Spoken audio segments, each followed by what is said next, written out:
Gwamnan jihar Kano, Alhaji Abba Kabir Yusuf, ya bayyana shirin gwamnatinsa na siyo jirage marasa matuƙa da kayan aiki na sa ido da saurin mayar da martani domin kare mazauna iyakokin Kano da Katsina daga hare-haren 'yan bindiga.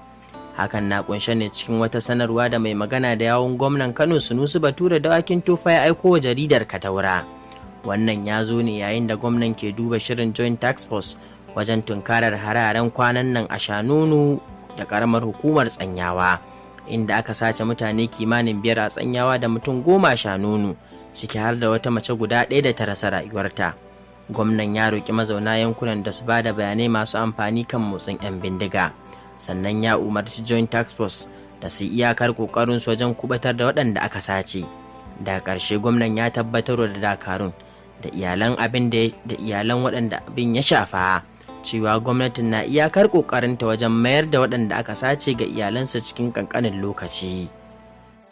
Mai rahoto Aminu Ɗaiba, FBM Hausa International.